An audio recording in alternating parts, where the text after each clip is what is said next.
Hello बच्चों, let's see the question. The question say, why are the opposition party necessary in a democratic government? तो हमने ये बताना है कि opposition party necessary क्यों है democratic government में. Firstly, I will tell you की concept. तो की concept में हमारे पास यहाँ पे है opposition जो कहते हैं पार्टी. opposition पार्टी, देखो ऑपोजिशन पार्टी क्या होती है. हमारे पास क्या एक रूलिंग गवर्नमेंट होगी, मीन की करंट गवर्नमेंट होगी. अब जो भी उस गवर्नमेंट जो भी अलायंस पार्टी होगी उसको छोड़ के जो हमारी पार्टीज होंगी हमारी पार्लियामेंट में, वो क्या होते हैं, हमारी ऑपोजिशन पार्टी होती है. इसके एक बहुत इंपॉर्टेंट रोल होता है और उसके बारे में करते हैं डिस्कस. देखो ऑपोजिशन पार्टी का नेसेसरी है जिसमें डेमोक्रेटिक कंट्री में उसके क्या कुछ रीजन है, हम उसको करते हैं डिस्कस.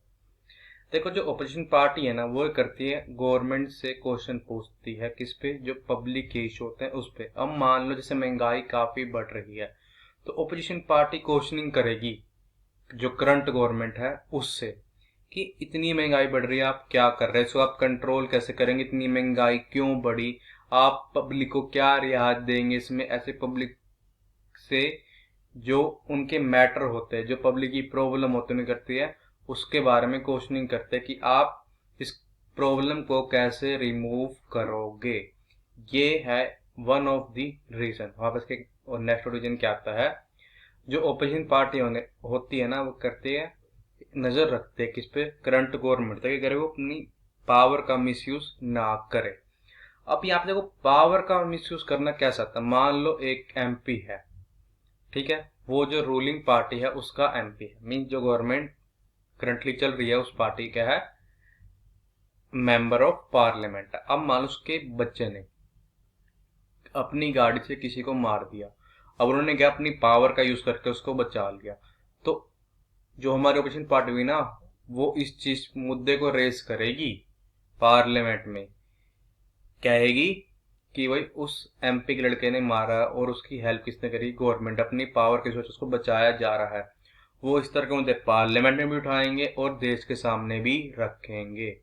मार पे उसका एक ओरिजिन पे क्या आता है कि जो सक्सेस होते हैं डेमोक्रेसी वो डिपेंड होते हैं पास पावरफुल ओपोजिशन. देखो अगर जो ओपोजिशन है ना वो अगर अपना काम बड़े अच्छे से करे ना, मतलब पब्लिक के जो इशू है उनको रेस करे पार्लियामेंट में, ठीक है, अगर मान लो गवर्नमेंट कोई काम सही नहीं कर रही उस इशू को रेस करे, अगर मान लो गवर्नमेंट अपनी पावर का मिस कर रही है उस इशू को रेस करे, और कहीं पे कुछ ऐसा लो गवर्नमेंट पास करेगी क्या है पब्लिक के लिए बहुत नुकसानदायक है तो उसके खिलाफ भी खड़ी है, उसके खिलाफ इशू रेस करे कि नहीं ये लो ठीक नहीं है, उसकी कमियां निकाले, तो कहते हैं ये एक सक्सेसफुल डेमोक्रेसी का बहुत इंपॉर्टेंट पार्ट होता है कि जो ओपोजिशन क्या हो पावरफुल हो. वो ऐसे ना हो कि कोई भी काम ना करे बस आराम से बैठे रहे, ठीक है, उसको प्रॉपर एक काम करना, उसको प्रॉपर एक नजर रखनी पड़ेगी गवर्नमेंट पे, उनके वर्क पे, उनकी पॉलिसीज पे.